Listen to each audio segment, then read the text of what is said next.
Hi everyone. If you like the way I teach and want me to be your teacher, the link to my engineering fundamental school is in the description below. Enjoy the video. In the last video, we utilized direction cosines to break a 3D force into components and write it in Cartesian form. If you need a review of direction cosines, I'll link my video here in the video. In this video, what we're going to do is continue to decompose those three-dimensional vectors, but we'll use two additional techniques. We'll look at the idea of spherical coordinates, and then we'll look at the idea of the position vector. Let's start off with spherical coordinates. Shown here is a set of Cartesian axes, x, y, and z, and a force with the magnitude F. Drawn on screen is the projection of that force F onto the horizontal xz plane with angles theta y and phi labeled. The question is that if we're given two angles, theta y and phi, along with the vector's magnitude, can we write the force in Cartesian components? Of course, the answer is yes. We're given that theta y value, which is exactly the same as theta y in terms of our direction angles, but we're not given the theta x or theta z. Instead, what we're given is the angle to the projection of the three-dimensional vector f into the horizontal xz plane.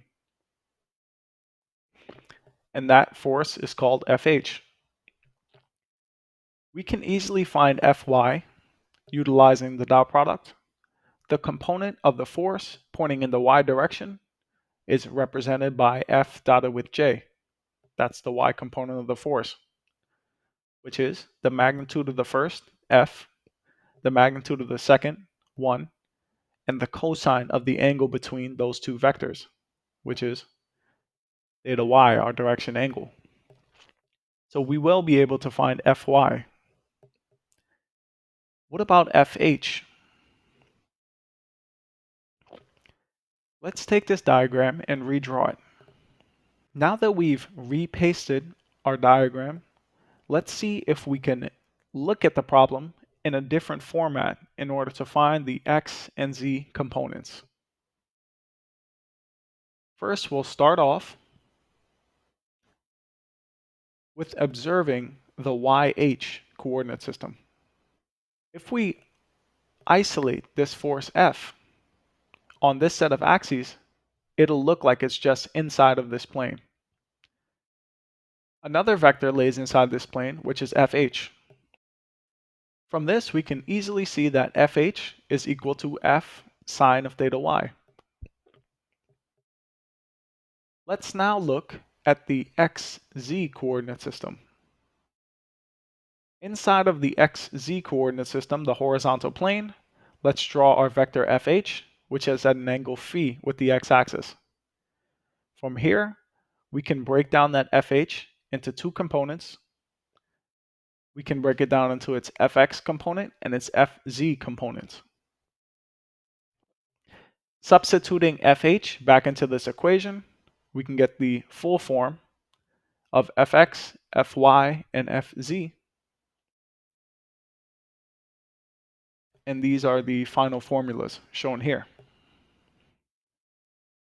Let's utilize these formulas in an example where we're given theta y, phi, and the magnitude of the force F, and we wish to find the force F in Cartesian form.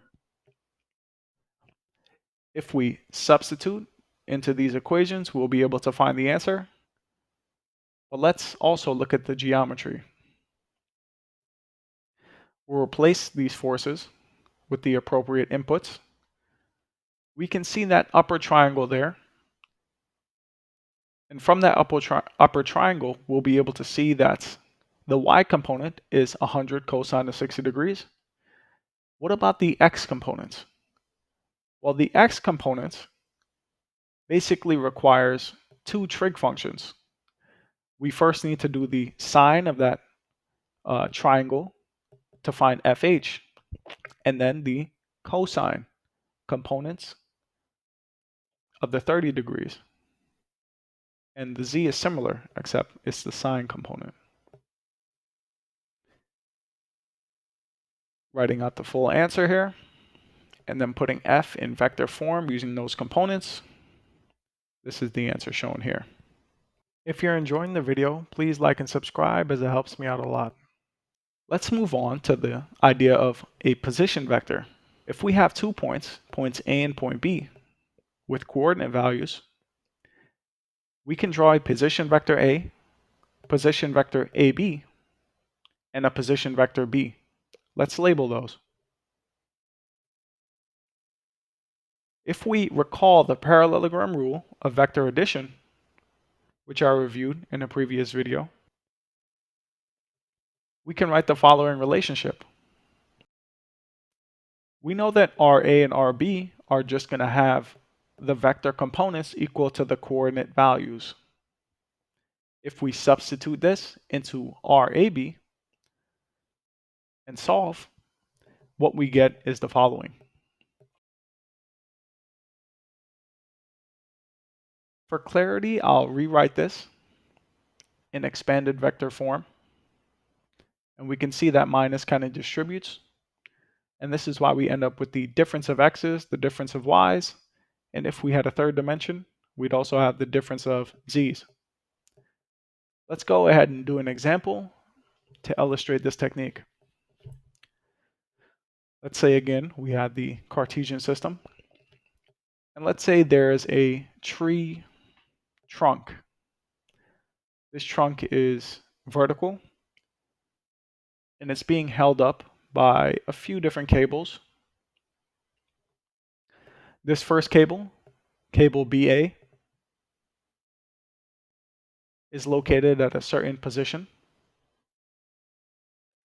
And there are two other cables shown here.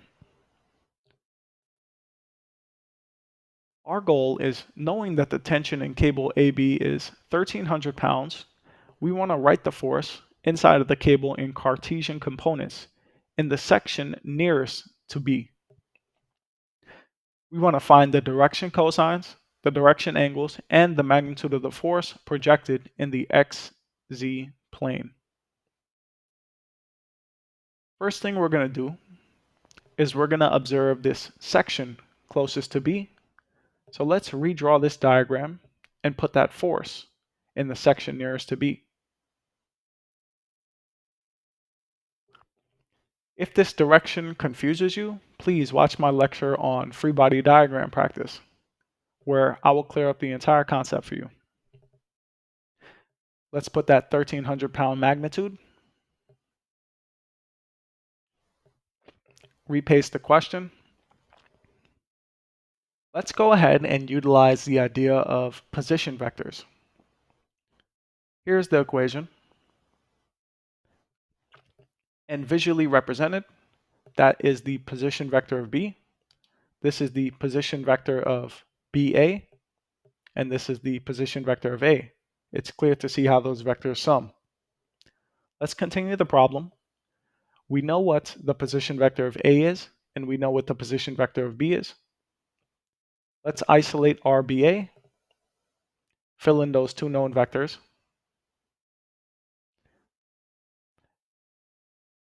and solve for RBA.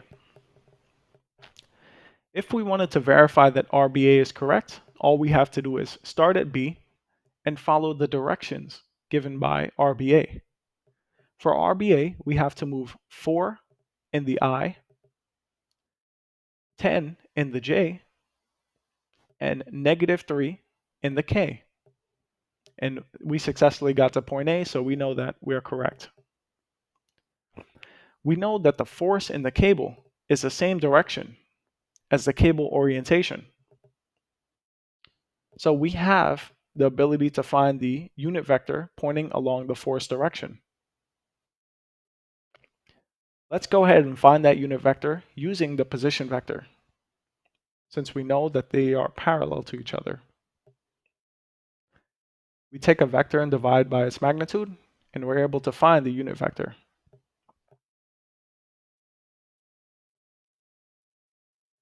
Let's go ahead and scale this unit vector by the force magnitude in order to get the full force.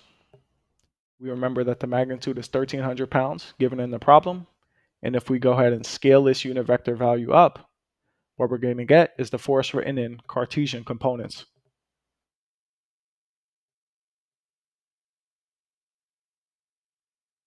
Let's box this off. Now we've answered the first part of the question. The next part of the question is, what are the direction cosines?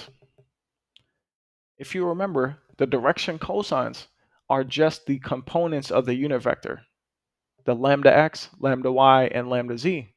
We already have access to that information. Let's go ahead and write that down.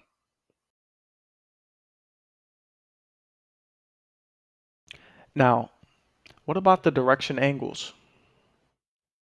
The direction angles are the angles measured from the vector of interest to the x-axis, the y-axis, and the z-axis. If we note that we can use the idea of the dot product to get these direction angles, we can successfully find them. If we take lambda and dot it with I hat, for instance, what we'll get is lambda x, but we also know from the dot product formula that it's the magnitude of the first, magnitude of the second, both of which are 1, and the cosine of the angle between lambda and I hat, which is the x direction angle. We can repeat for y and z. And then we can note that in order to go from direction cosine to direction angle, all we have to do is take the arc cosine of the direction cosine. Let's write the answers here. And this makes sense. The first two are acute angles, and this corresponds to a positive component, and we can note that lambda x and lambda y are both positive. The last component is obtuse, and again, this makes sense. The obtuse is going to correspond to a negative component, which is why we see that lambda z is negative. Now, what is the magnitude of the force in the xz plane, also known as FH? If we take what we did before, looking at the full force F, all we need to do is isolate the component that's pointing in the xz direction. So we set that y component equal to 0, and we find the magnitude of the force in the xz plane, which we can do using the Pythagorean theorem. And we get around 581 pounds as the answer. This is the first method. The second method we can use is we can take a more geometric approach using similar triangles. If we look at this force, FH, drawn in the horizontal xz plane, let's draw that triangle created by the force and its projection in the xz plane.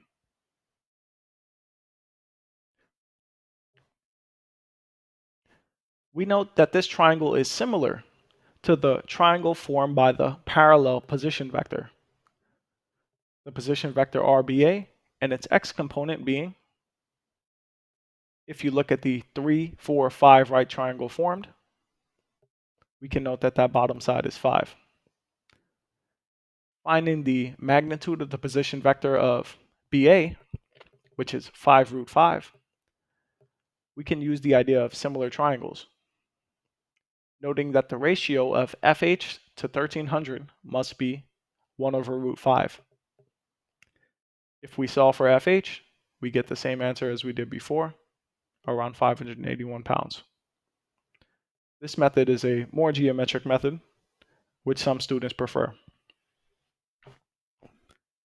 I hope this video gave you a good understanding of how we describe vectors in 3 dimensions.